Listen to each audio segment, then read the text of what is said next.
नमस्कार दोस्तों, जय माता दी। स्वागत है आपका अपने चैनल एस्ट्रो माथा 5 में। दोस्तों, हम सभी जानते हैं कि साल में नवरात्रि आती है और हम बड़े धूमधाम से माता की पूजा करते हैं। लेकिन क्या आप जानते हैं कि शास्त्रों में दो ऐसी नवरात्रियां भी बताई गई हैं जो गुप्त होती हैं? जी हाँ, गुप्त नवरात्रि। और शास्त्रों का यह अटल नियम है कि पूजा जितनी गुप्त होती है, उसका फल उतना ही ज्यादा और उतना ही जल्दी मिलता है। 19 जनवरी 2026 सोमवार से माघ गुप्त नवरात्रि की शुरुआत हो रही है। ये समय उन लोगों के लिए किसी वरदान से कम नहीं है जो कर्ज से परेशान हैं, जिनके घर में बीमारी नहीं जा रही या जिनकी कोई ऐसी मनोकामना है जो लाख कोशिशों के बाद भी पूरी नहीं हो रही।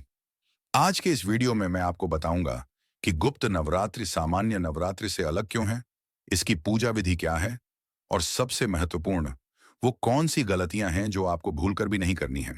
और वीडियो के अंत में मैं आपको एक ऐसा गुप्त उपाय बताऊंगा जो आपकी सोई हुई किस्मत जगा सकता है। तो वीडियो को अंत तक जरूर देखिएगा। गुप्त नवरात्रि का महत्व, डीप डाइव। दोस्तों, सबसे पहले समझते हैं कि इसे गुप्त क्यों कहा जाता है। देखिए, साल में 4 नवरात्रियां होती हैं। 2 को हम प्रकट नवरात्रि कहते हैं, चैत्र और शारदीय, जिसमें हम गरबा खेलते हैं, पंडाल लगाते हैं और सामाजिक रूप से पूजा करते हैं। लेकिन बाकी 2 गुप्त नवरात्रियां होती हैं, एक माघ महीने में जो अभी आ रही है और एक आषाढ़ महीने में।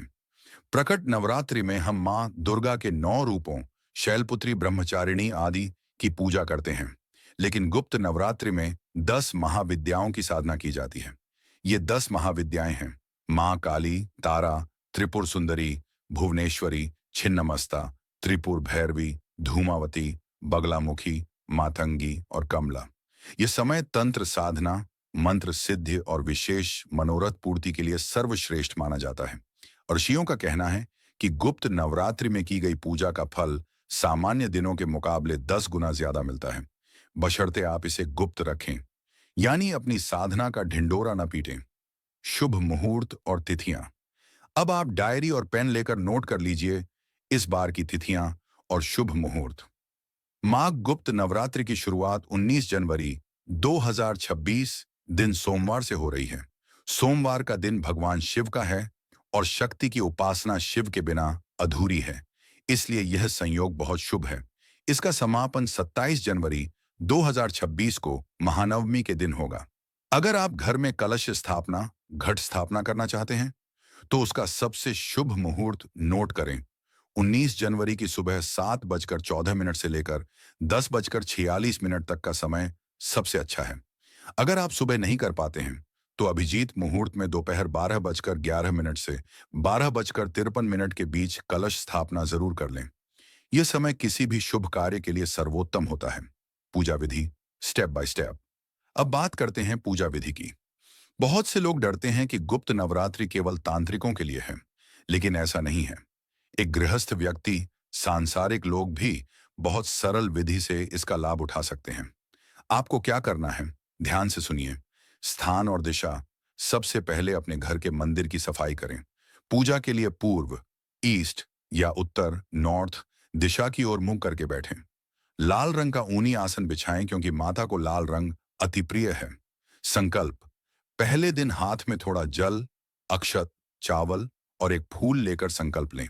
अपना नाम, गोत्र और अपनी मनोकामना बोलें। फिर जल को जमीन पर छोड़ दें। यह सबसे जरूरी स्टेप है। दीपक। माता के सामने घी का दीपक जलाएं।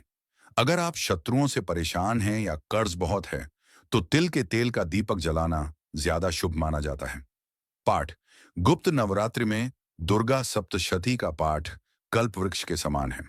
अगर आपके पास समय कम है, तो आप सिद्ध कुंजिका स्तोत्र का पाठ करें। शिवजी ने कहा है कि केवल कुंजिका स्तोत्र के पाठ से पूरी दुर्गा सप्तशती का फल मिल जाता है। मंत्र।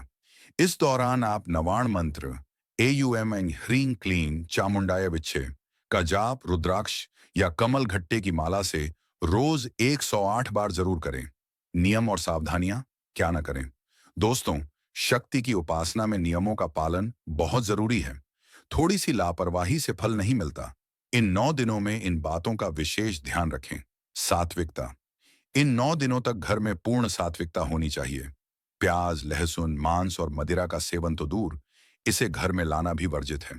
यह साधना की पवित्रता को नष्ट कर देता है। ब्रह्मचर्य, मन, वचन और कर्म से पवित्रता बनाए रखें। ब्रह्मचर्य का पालन करें। शारीरिक नियम, अगर आपने व्रत रखा है या विशेष अनुष्ठान कर रहे हैं, तो इन 9 दिनों में बाल कटवाना, दाढ़ी बनाना और नाखून काटना मना है। चमड़े, लेदर की बेल्ट या पर्स पहनकर पूजा में न बैठें। कलह से बचें। जिस घर में नवरात्रि के दौरान क्लेश होता है या नारी का अपमान होता है, वहां देवी कभी वास नहीं करती। इसलिए घर का माहौल शांत रखें। खंडित मूर्ति, पूजा घर में भगवान की कोई भी टूटी हुई या खंडित मूर्ति न रखें। इसे तुरंत विसर्जित कर दें। विशेष उपाय, सीक्रेट रेमेडीज। अब आते हैं वीडियो के उस हिस्से पर जिसका आपको इंतजार था। गुप्त नवरात्रि के अचूक उपाय। अपनी समस्या के अनुसार उपाय चुनें। 1. धन और समृद्धि के लिए। अगर धन आता है लेकिन टिकता नहीं, तो गुप्त नवरात्रि में किसी भी दिन शाम के समय एक चांदी के सिक्के के साथ 5 कौड़ियां और 5 कमल गट्टे एक लाल कपड़े में बांधकर माता के चरणों में रख दें। 9 दिन तक इसकी पूजा करें और नवमी के बाद इसे अपनी तिजोरी में रख लें। धन की बरकत शुरू हो जाएगी। 2. मनचाही नौकरी या व्यापार के लिए। एक पान का पत्ता लें, कटा फटा ना हो। उस पर गुलाब की कुछ पंखुड़ियां रखें और मां दुर्गा को अर्पित करें। ऐसा करते समय मन ही मन अपनी नौकरी की कामना करें। यह उपाय बहुत चमत्कारी है। 3. विवाह में देरी या वैवाहिक जीवन में समस्या। अगर शादी नहीं हो रही, तो मां कात्यायनी की पूजा करें और उन्हें हल्दी की 3 गांठें अर्पित करें। अगर पति पत्नी में झगड़े हो रहे हैं, तो शाम को कपूर में 2 लौंग डालकर माता की आरती करें। नकारात्मक ऊर्जा खत्म हो जाएगी। निष्कर्ष, कंक्लूजन। तो दोस्तों, यह थी मां गुप्त नवरात्रि से जुड़ी संपूर्ण जानकारी। याद रखिए, भावना में ही भगवान है। आप चाहे कितनी भी बड़ी पूजा कर लें, अगर आपका मन साफ नहीं है, तो फल नहीं मिलेगा।